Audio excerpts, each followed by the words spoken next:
കേരളത്തിൽ നിയമസഭാ തെരഞ്ഞെടുപ്പിന്റെ പരസ്യ പ്രചാരണം അവസാനിക്കാൻ മണിക്കൂറുകൾ മാത്രം ബാക്കി നിൽക്കെ ശബരിമല യുവതീ പ്രവേശന വിഷയം വീണ്ടും സുപ്രീം കോടതിയുടെ 9 ഭരണഘടനാ ബെഞ്ചിന് മുന്നിലെത്തുന്നത് ഇടതുമുന്നണിക്ക് ലഭിക്കുന്ന കനത്ത പ്രഹരമാണ്. നാളെ മുതൽ കോടതിയിൽ വാദം ആരംഭിക്കുമ്പോൾ അത് കേരളത്തിലെ വോട്ടർമാരുടെ മനസ്സിൽ 2018 ആ കറുത്ത ദിനത്തെ വീണ്ടും ഓർമ്മിപ്പിക്കുമെന്ന കാര്യത്തിൽ തർക്കമില്ല. വിശ്വാസികളെ വഞ്ചിച്ച ഇടതു സർക്കാരിന് ഈ തിരഞ്ഞെടുപ്പ് കാലത്ത് ലഭിക്കുന്ന ഏറ്റവും വലിയ തിരിച്ചടിയാണത്. 2018 സുപ്രീം കോടതി വിധി വന്നപ്പോൾ ഒരു പുനഃപരിശോധന ഹർജി പോലും നൽകാൻ തയ്യാറാകാതെ വിശ്വാസികളുടെ നെഞ്ചിലൂടെ വിധി നടപ്പിലാക്കാൻ ധൃതി കാണിച്ച സർക്കാരാണ് കേരളം ഭരിക്കുന്നത്. അന്ന് നവോത്ഥാനത്തിന്റെ പേര് പറഞ്ഞ് ആചാരങ്ങൾ ലംഘിക്കാൻ തുനിഞ്ഞവർക്ക് വിശ്വാസികളുടെ പ്രതിഷേധത്തിന് മുന്നിൽ ഒടുവിൽ മുട്ടുമടക്കേണ്ടി വന്നു. ഇപ്പോൾ തിരഞ്ഞെടുപ്പ് അടുത്തപ്പോൾ നിലപാടിൽ അയവ് വരുത്തിയെന്ന് വരുത്തി തീർക്കാൻ സർക്കാർ ശ്രമിക്കുന്നുണ്ടെങ്കിലും കോടതിയിൽ അവർ സ്വീകരിക്കുന്ന ഓരോ നീക്കവും വിശ്വാസികൾ സസൂക്ഷ്മം നിരീക്ഷിക്കുന്നുണ്ട്. ചീഫ് ജസ്റ്റിസ് അധ്യക്ഷനായ 9 ബെഞ്ച് നാളെ മുതൽ വാദം കേൾക്കുമ്പോൾ അത് കേവലം ഒരു നിയമ പ്രശ്നമല്ല, മറിച്ച് ദശലക്ഷക്കണക്കിന് അയ്യപ്പ ഭക്തരുടെ ആത്മാഭിമാനത്തിന്റെ പ്രശ്നമാണ്. നാളെ മുതൽ 9-ാം തീയതി വരെ വിധിക്ക് എതിരായവരുടെ വാദങ്ങൾ കോടതി കേൾക്കും. ഈ സമയം അത്രയും കേരളം വോട്ടെടുപ്പിന്റെ ചൂടിലായിരിക്കും. സർക്കാരിന്റെ അഭിഭാഷകൻ കോടതിയിൽ പറയുന്ന ഓരോ വാക്കും ഇടതുമുന്നണിയുടെ രാഷ്ട്രീയ ഭാവി നിശ്ചയിക്കും. സ്ത്രീ സമത്വത്തിന്റെ പേരിൽ വീണ്ടും വിശ്വാസികളെ തകർക്കാൻ സർക്കാർ ശ്രമിക്കുമോ എന്നാണ് വിശ്വാസ സമൂഹം ഉറ്റുനോക്കുന്നത്. ശബരിമല വിഷയത്തിൽ തുടക്കം മുതൽക്കേ വിശ്വാസികൾക്കൊപ്പം പാറ പോലെ ഉറച്ചു നിന്നത് UDF മാത്രമാണ്.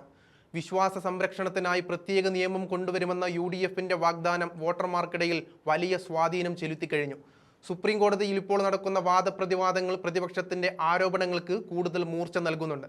വിശ്വാസികളെ ലാത്തികൊണ്ടും കേസുകൾ കൊണ്ടും നേരിട്ട ഇടതു സർക്കാരിന് ബാലറ്റിലൂടെ മറുപടി നൽകാൻ കാത്തിരിക്കുന്ന ജനങ്ങൾക്ക് മുന്നിലേക്കാണ് ഈ കോടതി വാർത്തകൾ എത്തുന്നത്.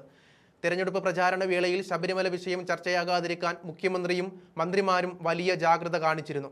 എന്നാൽ ദൈവം കൂടെയുണ്ട് എന്ന് മുഖ്യമന്ത്രിക്ക് പറയേണ്ടി വന്നത് തന്നെ അവരുടെ പരാജയ ഭീതിയുടെ തെളിവാണ്. ഇപ്പോൾ കോടതിയിൽ നേരിട്ട് വാദം തുടങ്ങുന്നതോടെ ഈ ഇരട്ടത്താപ്പ് ജനങ്ങൾക്കിടയിൽ വീണ്ടും ചർച്ചയാകും. കോടതിയിൽ സമർപ്പിച്ച സത്യവാങ്മൂലത്തിൽ മധ്യസ്ഥ നിലപാട് സ്വീകരിക്കുന്നു എന്ന് സർക്കാർ അവകാശപ്പെടുമ്പോഴും അവരുടെ ഉള്ളിലിരിപ്പ് വിശ്വാസവിരുദ്ധമാണെന്ന് പ്രതിപക്ഷം ആവർത്തിക്കുന്നുണ്ട്. പരസ്യപ്രചാരണം നാളെ അവസാനിക്കാനിരിക്കെ ശബരിമല വിഷയം വീണ്ടും മുൻനിരയിലേക്ക് വരുന്നത് LDFന്റെ പല ഉറച്ച സീറ്റുകളിലും വിള്ളലുണ്ടാക്കും എന്നത് തീർച്ചയാണ്. 53 കക്ഷികളാണ് വിധിക്കെതിരെ വാദം നൽകിയിരിക്കുന്നത്. അതിൽ പന്തളം കൊട്ടാരവും തന്ത്രി കുടുംബവും NSS പോലുള്ള സംഘടനകളും ഉൾപ്പെടുന്നുണ്ട്. ഇവരുടെയെല്ലാം വാദങ്ങൾ കോടതിയിൽ ഉയരുമ്പോൾ അത് സർക്കാരിനെ കൂടുതൽ പ്രതിരോധത്തിലാക്കും. ആചാരങ്ങൾ സംരക്ഷിക്കാൻ തെരുവിലിറങ്ങിയ അയ്യപ്പ ഭക്തരെ വേട്ടയാടിയ സർക്കാരിന് ഈ തിരഞ്ഞെടുപ്പിൽ വോട്ടർമാർ കനത്ത ശിക്ഷ നൽകുമെന്നുറപ്പാണ്. വിശ്വാസികളെ ചതിച്ചവർക്ക് ഭരണത്തിൽ തുടരാൻ അർഹതയില്ലെന്ന വികാരം കേരളത്തിൽ ശക്തമാണ്.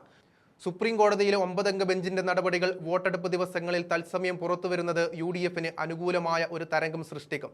ആചാര സംരക്ഷണത്തിനായി UDF മുന്നോട്ട് വയ്ക്കുന്ന നിലപാടുകൾക്ക് ജനങ്ങൾ അംഗീകാരം നൽകുന്ന കാഴ്ചയാകും വരും ദിവസങ്ങളിൽ പോളിംഗ് ബൂത്തുകളിൽ കാണാൻ പോകുന്നതെന്ന് മാത്രം പറയാം.